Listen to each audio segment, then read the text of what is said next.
안녕하십니까? 우파, 우익, 보수를 응원하는 깡패 시사입니다. 대한민국 이대로 괜찮은 걸까요? 소득 주도 성장, 최저임금 정책이 불러온 실업난, 대북 지원 정책이 불러온 대남 비난 및 미사일 도발, 코스닥 지수 2년여 만에 최저치 갱신, 원달러 환율 2년여 만에 최고치 갱신, 일본의 수출 규제, 무역 보복으로 인한 대한민국 산업의 전반적인 어려움, 이 모든 것이 대한민국 국군 통수권자인 문재인 정부가 해낸 일들입니다. 여러분, 대한민국이 무너지고 있습니다. 많은 사람들이 문재인 정부의 대북 지원 정책과 일본과의 강경 대응에 의문점을 제기했으나 결국 이렇게 되었습니다. 우리가 지금 살고 있는 이 나라가 문재인 정부가 주장했던 살기 좋은 대한민국이 맞습니까? 왜 시간이 지날수록 점점 더 힘들어지고 있다는 생각이 드는 것은 왜일까요? 하지만 정말 문제는 이게 끝이 아닐 수도 있다는 것입니다. 대한민국 산업 전반적인 부분에 악영향을 미칠 수 있는 바, 일본과 합리적인 해결책을 찾지 못하면 경제는 더 바닥으로 떨어질 수 있습니다. 저도 대한민국 국민인 만큼 당연히 나라가 힘들어지는 것은 원하지 않습니다. 그렇기에 아닌 건 아니라고 당당하게 얘기할 수 있는 사람이 있어야 합니다. 항일, 반일 감정으로 조장된 일본의 불매 운동이 과연 지금의 사태와 관련하여 도움이 될 거라고 생각하십니까? 주변국들의 조롱 아닌 조롱에도 문재인 정부는 어떠한 항의 한마디조차 못하고 있는 지금 해결책은 전혀 없어 보입니다. 한일 관계에 중재를 해줄 거라 믿었던 미국 트럼프 대통령마저 크게 관여를 하지 않는 듯한 모습을 나타내고 있고, 대한민국과 일본의 직접적인 문제이기에 중재 시도는 해볼 수 있지만 실질적인 해결책은 두 나라가 찾아야 합니다. 지금의 대한민국이 바닥이 아닐 수도 있습니다.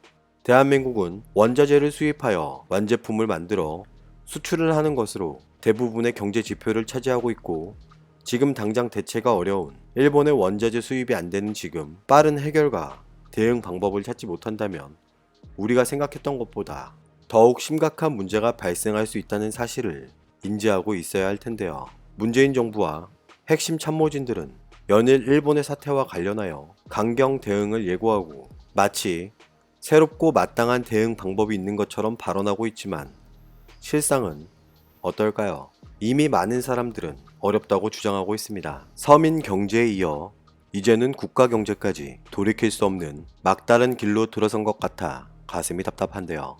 청와대 참모진들을 포함한 정부 여당은 강력 대응을 하겠다는 입장을 고수하고 있는데, 일부 전문가들은 국군 통수권자인 대통령의 입장을 거스를 수 없었기에 이 같은 일이 벌어지고 있다고 주장하는데, 이 사람들은 충신일까요?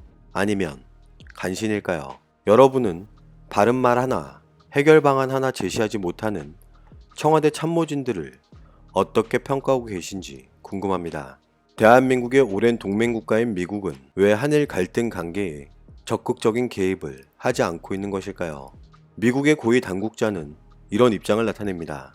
태국 방콕에서 아세안 지역 안보 포럼 계기로 열린 한미일 외교장관 회담 종료 후 3국이 만났다는 사실은 해법을 찾는 데 관심이 있다는 것이지만, 미국은 중재나 조정에는 관심이 없다는 입장을 드러냈습니다. 이미 이 같은 입장은 마이크 폼페이오 국무장관이 한국과 일본 양국이 갈등을 완화할 방법을 찾길 바란다고 밝힌 것을 미루어 볼 때 화이트리스트 배제 결정에 우려는 하고 있지만, 한일 갈등과 관련해서 직접적이거나 적극적인 중재나 조정에는 나서지 않겠다는 뜻으로 풀이될 수 있습니다.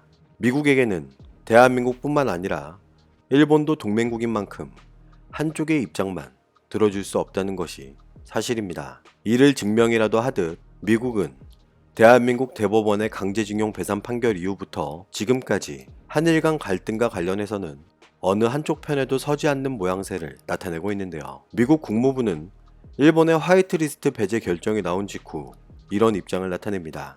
한국과 일본은 그들의 양국 관계가 악화되면 결과를 받아들여야 하고 각자 이를 개선시킬 책임을 져야 한다며, 한일 양국은 최근 몇 개월간 양자 신뢰를 손상시킨 정치적 결정들에 대해 약간의 자아 성찰을 해야 하기에 같은 의미에서 한일 관계의 경제와 안보 측면에 악영향을 주는 긴장 상태를 막기 위한 신중함이 필요하다고 밝혔습니다. 미국은 이미 추가적인 상황 악화 조치를 동결하기 위해 일시적으로 일정 기간 외교적 합의를 위해서 노력할 것이라는 현상 동결 합의를 제안했지만 일본이 사실상 거부한 것으로 알려지고 있습니다. 하지만 대한민국 문재인 정부가 스스로 해결하기는 더더욱 어려워 보입니다. 항일, 반일, 불매운동은 일본과의 관계를 더욱 악화시킬 수 있다는 게 대다수의 의견인 만큼 문제 해결을 위해서는 절대적으로 미국이 필요하다는 주장을 하는 전문가들이 있고, 문재인 정부는 일본 정부와의 외교 문제를 해결하기 위해 미국에게 적극적으로 도움을 청해야 한다고 주장하고 있습니다. 문재인 정부 관계자는 이런 입장을 나타냅니다. 일본의 수출 규제 조치로 인해서 훨씬 더 외교적 협의 공간이 좁아진 건 일본뿐 아니라 우리도 마찬가지라며, 냉각기가 분명히 필요한 것은 사실이고, 일본 외무성에서는 화이트리스트 배제를 경제 산업성의 조치라고 설명하고 있는데, 이것은 이번 화이트리스트 배제를 수출 문제로 축소시키는 것이 일본의 전략이라고 주장했습니다.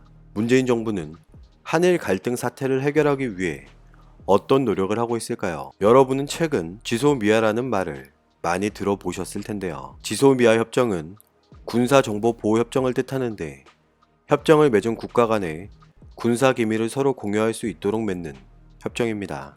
대한민국과 일본의 이 지소미아 협정으로 인해 북한의 핵과 미사일 동향 등 대북 군사정보를 직접적으로 공유가 가능해졌으며, 구체적으로 대한민국은 탈북자나 북중 접경 지역에 일명 휴민트라 불리는 인적 네트워크, 군사 분계선 일대에 감청 수단 등을 통해 수집한 대북 정보를 일본에 제공하고, 일본은 정보 수집 위성 5기, 이지스함 6척, 지상 레이더 4기, 조기 경보기 17대, 해상 초계기 77대 등 고급 정보 자산을 통해 얻은 영상 정보 등을 대한민국에 제공하고 있습니다. 지소미아 협정으로 인해 대북 감시망 강화는 물론 한미일 삼각 안보 체제를 구축하여 군사력이 증대하고 있는 중국을 견제하려는 미국의 동아시아 전략의 일환으로서의 의미가 큰데요. 문재인 정부는 이런 지소미아 협정 파기가 대한민국에 유리하다고 생각하는 것일까요? 이런 오해는 대한민국의 큰 안보 위험성을 가져올 수 있는 만큼 우려의 목소리도 높아지고 있습니다. 미국 군사 전문가들은 이런 입장을 나타냅니다. 대한민국과 일본의 갈등이 파국으로 치닫고 심화되고 있지만 군사정보보호협정 지소미아를 파기해서는 안 된다고 지적하고 있는데요. 지소미아 협정은 한국과 일본 두 나라뿐만 아니라 미국의 국가 이익에도 직결되는 것으로, 협정 파기는 미국과의 동맹까지 흔들 수 있다고 밝혔습니다. 지소미아 협정은 한미일 삼각 협력을 유지하기 위한 중요한 토대이니, 이를 파기하는 것은 단순히 정보 공유가 중단되는 수준을 넘어서는 심각한 파급 효과를 가져올 것이라며, 이 협정은 한번 파기되면 복원하기가 매우 힘들다는 점에서도 신중하게 다뤄야 한다고 주장했습니다. 자유한국당 나경원 원내대표는 SNS를 통해 이런 입장을 나타냅니다. 당파적 이익에만 매몰돼 국익을 저버리는 정권이야말로 영원히 대한민국을 일본에 뒤처지게 만들 것이라며, 문재인 정권은 말로는 결사항전을 부르짖으면서 정작 어떻게 일본을 이겨낼지는 관심이 없는 극일 포기 정권이라고 밝혔습니다. 다시는 일본에 지지 않을 것이라는 메시지를 냈지만, 거창한 구호로 일본을 이길 수 있는 것이 아니기에 정말 필요한 것은 실천이라고 지적했는데요. 단기적으로는 외교 해법을 통한 위기 돌파, 중장기적으로는 산업 독립성 확보 등 구체적인 방안들은 실종된 채 그저 싸우자는 구호만 외치는 것은 무책임하고 무능하다며, 이는 가장 위험한 장수의 모습이라고 강력하게 비판했습니다. 공공연히 거론되는 지소미아 파기는 돌이킬 수 없는 안보적 자해이고, 아울러 문재인 정권은 반일 선동으로 경제 파탄의 실체를 덮기에 급급할 것이라고 강력하게 비판했는데요. 문재인 정부는 그동안 한일 관계를 고려해 미뤄왔던 독도 방어 훈련을 이달 중 실시하는 방안을 검토 중인 것으로 알려지고 있는데, 강복절이 임박한 상황에서 훈련이 진행되는 자체가 특별한 대일 메시지를 포함할 것이고, 사태를 더욱 악화시킬 수 있다는 우려의 목소리가 높아지고 있습니다. 여러분은 누구의 의견에 동의하십니까? 오늘도 우리는 우리가 누리고 있는 이 자유민주주의를 위해서 누구의 목소리를 응원해야 할지 선택은 여러분의 몫입니다. 감사합니다.